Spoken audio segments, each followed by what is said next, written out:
রাজশাহী খুলনা হিন্দুদের এলাকা হতে হবে। এত বছর ধরে 53 বছর ধরে আর এখনো স্বাধীন হইল না।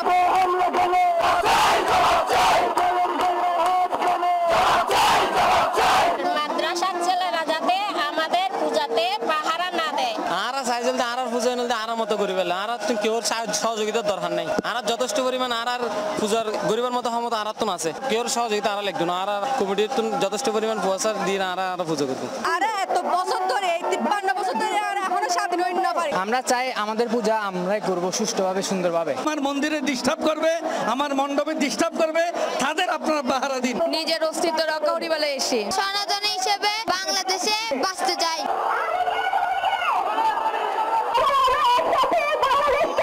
সংসদে সংখ্যালঘু মন্ত্রণালয় চাই। আমাদের হিন্দুদের চট্টগ্রাম রাজশাহী খুলনা হিন্দুদের এলাকা হতে হবে। সংসদে সংখ্যালঘু মন্ত্রণালয় চাই। আমাদের হিন্দুদের চট্টগ্রাম রাজশাহী খুলনা হিন্দুদের এলাকা হতে হবে।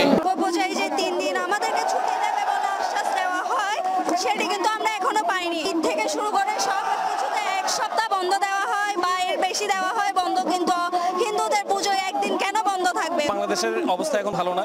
এখানে সংখ্যালঘুদের উপর প্রত্যেক দিন প্রতিনিয়ত অত্যাচার হচ্ছে। অসাম্প্রদায়িক এখানে বলতে কোনো কিছুই নাই। এখানে পুরো যা হচ্ছে হিন্দুদের উপর আক্রমণ, এটা পুরোটাই সাম্প্রদায়িক। এবং এটা আমরা শুধু মুখের কথায় বিশ্বাস করতে চাই না, আমরা কনস্টিটিউশনাল চেঞ্জ চাই, আমরা সাংবিধানিক চেঞ্জ চাই। আমরা সংবিধানে আমাদের সংখ্যালঘুদেরকে 2য় শ্রেণীর নাগরিক করে রেখে আপনারা শুধু মৌখিকভাবে আমাদেরকে অসাম্প্রদায়িকের গান গাইলে হবে না।